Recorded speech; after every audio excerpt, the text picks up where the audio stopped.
Alasan Sahroni robohkan rumah mewahnya hingga rata usai dijarah, habiskan 250 juta rupiah. Anggota DPR nonaktif Ahmad Sahroni ungkap alasan robohkan rumah mewahnya di kawasan Kebon Bawang, Tanjung Priok, Jakarta Utara, awal November 2025 ini. Rumah tersebut sebelumnya dijarah dan dirusak massa pada akhir Agustus 2025 lalu. Melansir Warta Kota, Ahmad Sahroni mengatakan bangunan rumahnya tersebut sudah tidak layak untuk ditempati pasca penjarahan dan perusahaan pada akhir Agustus lalu.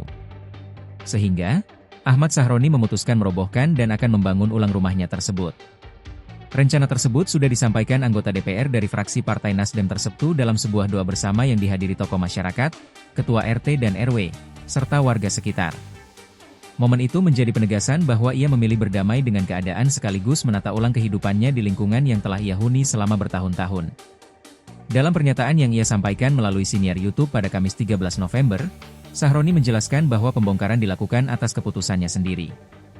Ia menilai struktur yang tersisa sudah tidak lagi aman setelah diterjang amukan massa.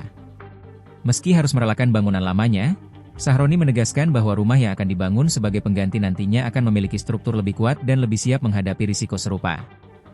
Rumah gue ini mau gue renovasi. Rumah yang gue bangun nanti akan lebih kuat, tutur pria yang dikenal luas di dunia otomotif itu. Tekadnya untuk tetap tinggal di Tanjung Priok juga tidak berubah. Sahroni menegaskan bahwa ia tidak memiliki rencana untuk pindah meski sempat menjadi korban kerusuhan.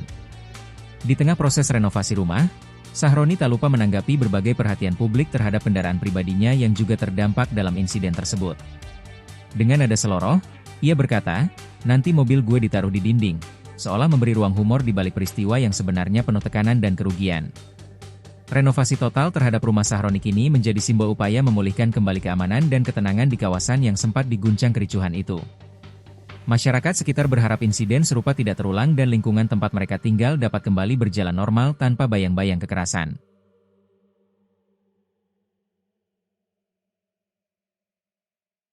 Download Tribun X sekarang, menghadirkan lokal menjadi Indonesia.